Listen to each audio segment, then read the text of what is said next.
Cantaloupe. Lewis and Clark, probably. Yeah. Canoe. Right. Sorry about that. What's up, everybody? Eric here, Tabletop Haven, coming at you with an After One-ish Plays review. So, what we have today is Marvel Remix.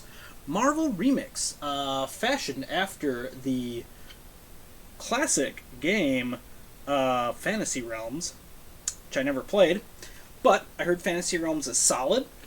Marvel, I'm a fan. So I like the theme, we'll go theme, but I like the skin of it. I like the fantasy skin as well, so I'm not anti-Fantasy Realms. But the Marvel Remix seemed like a good hopping on point. Got it for like under $15, so hey, thought I'd check it out. So I did check it out. Alright, so here is where we are at. One-ish Plays is actually one play. I've played it exactly one time at 3 people. Here is what we are looking at with this game. You have 2 decks of cards. You have your remix cards, or they are heroes and powers and things like that, and then you have your villain cards. Long story short, you're going to get 6 of these, and you're going to get 1 of these to start. And of course, the turn, you're going to be drawing a card and discarding a card. That's essentially how it works. So at the end of the game, you're going to have 7 cards in your hand. I haven't found a way to have more, but it's possible there is a way that you can have more. The one rule is you have to have at least 1 villain and at least 1 hero/ally in your hand at the end of the game, or you get 0 points. So you have to have a villain, at least 1, and you have to have a hero or an ally in your hand at the end. One of both of those. Other than that, it's a free-for-all. Okay, so how this game works, it's very simple. So you're going to draw a card. You're going to draw a card into your hand of 7, and then you're going to discard 1 into a face-up pool. After the first turn, the first player has to pick off one of the decks. After that, you can pick off one of the decks or pick up one of the face-up cards that somebody else discarded.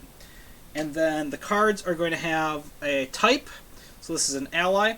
They're going to have points. So this is worth 6 points at the end of the game. And then it's got these tags or symbols. I think they refer to them as tags in the game.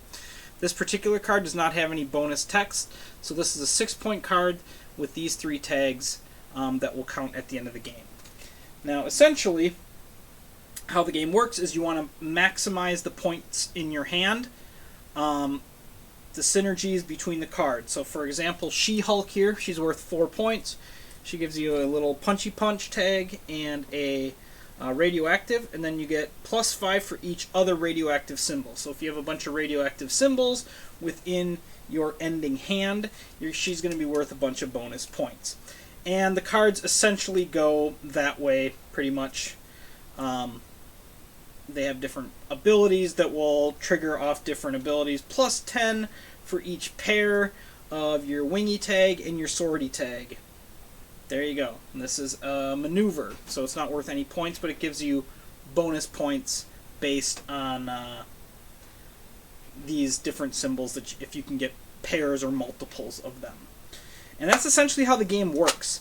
It's a very quick game. I think, what does it say in the box? It probably says 20 minutes would be my guess. 15 maybe. We have 20 minutes, 12 plus, 2 to 6 players.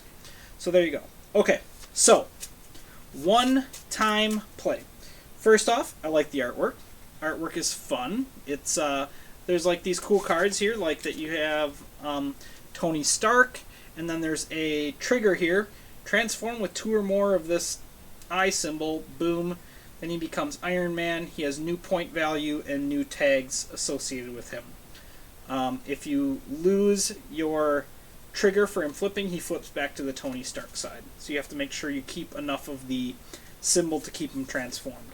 But there's stuff like that. But yeah, I like the artwork. I think it's good. I think it's, you know, it's fun. It's Marvel, your comic book theme stuff. So my reaction after one play is, I think it's a great little quick, I think it's a good little quick game. It's 20 minutes. You're not going to get a lot out of it. My concern for the game, and again, I've only played it at 3, but my concern is the game end triggers when there's 10 cards face up on the table. So this can play up to 6 players. My concern, at 6 players, you could potentially have one turn where you're doing something, and it just, boom, triggers, it's done. It's unlikely you're only going to get one turn, because people will likely be taking cards off the table, but if everyone just draws and then plays to the center, draws off the deck, plays to the center, it's gonna go real quick, and you might have very little agency over what's in your hand. I don't want to say it's lucky, again, because I've only played it one time, but in our game, I had 3 cards that I started the game with that synergized incredibly well. I had a certain card that gave me plus 12 points for each pair of symbols, and then I had a card that turned all of one symbol into, it counted the symbol as another type of symbol, which was one of the ones I needed, and then like got free symbols for the, and I was like, okay, I don't have to do a whole lot. I did swap some things out, but I ended up ultimately like just destroying the game. It wasn't even close. It was like, well, see, I had 101, the next closest was 71, and then 62. So it was a 30-point win, and it was like, I didn't have to do a whole lot to get there, because I was able to just use what I started with. Whereas if you start out and you have no synergies in your hand, like, the game isn't long enough for you to really create enough. So I think that's where my issue with the game comes in, is I think the starting hand is a big factor. Again, after one play, the starting hand seems to be a factor, and the game's not long enough to mitigate if you have a bad starting hand. That being said, I might have gotten incredibly lucky with my starting hand, and maybe like 101 is a very high score, and typically it's somewhere in the 60s, 70s, 80s. And so that's like an atypical outlier, which is why, again, this is after one-ish plays. I'll come back and do a full review after I get some more plays. It's not going to be hard to get this to the table. It's not going to be hard to get multiple plays in, and then kind of be able to see exactly how the scores shake out and if that was just an anomaly, or, but regardless if it's an anomaly or not, that can happen. Clearly, that can happen, where someone can get a stacked hand, or a lack of a stacked hand, I guess. But I think the game is fun. It's snappy. It's quick. So it's one of those things where it's like, okay, cool, I lost. So I mean, the big score discrepancy isn't that big of a deal because you're done in 15-20 minutes. But I do think the game would be hurt at higher player counts when you have less chance to manipulate your hand. Apparently, Red Rising took inspiration from Fantasy Realms, and I can definitely see that. I've only played Red Rising as a solo game, and I think it's a fantastic solo game. Now, granted, I can't play this solo. So there's that. But this is... I would much rather play this as a solo game than this as a multiplayer game. Multiplayer game, again, I haven't played that multiplayer. I heard it suffers from kind of a similar thing to this, where you're not able to see enough cards to make it exciting, make it worth. Whereas in the solo mode, you get to tear through a lot more cards in this, which gives you a lot more agency and gives you a lot more chance to cultivate a good hand. Versus in this, like, it's meant to be quick, it's meant to be punchy and snappy, and I think it does that well. It plays fast, it's incredibly easy to teach, and it's incredibly easy to learn. I'm sure there's obviously nuances and things like that, but it can't be that much, because there's not that much in the game. There's, I don't know what, 60 of these cards and 20 of these cards or something like that. So I mean, you have 61 cards in each one. So I mean, you have 90 or 80 cards, and none of them are extremely difficult to not extremely difficult to figure out. So 80 cards, it's good at what it does. I'm probably, after one play, I'm probably at a 6.5, I would say. It's good. It's good for what it does. It's just, I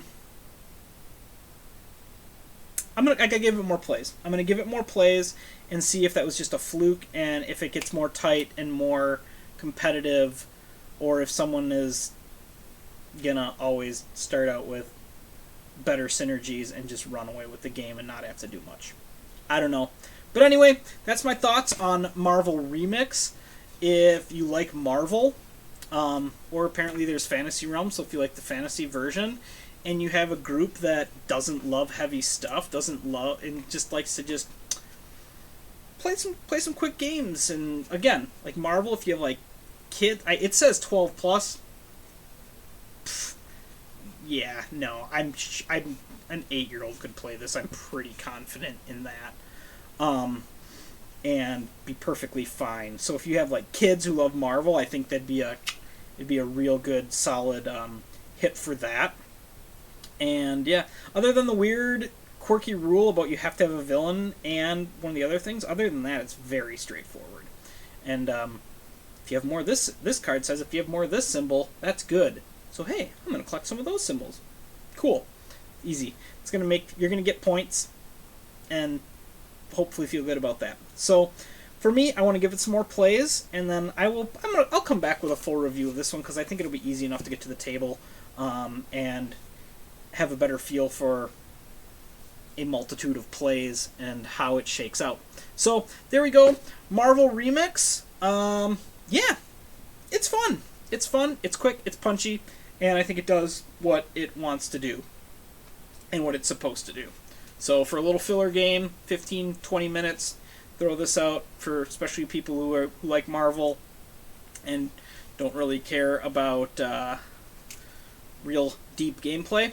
Here you go, Marvel Remix.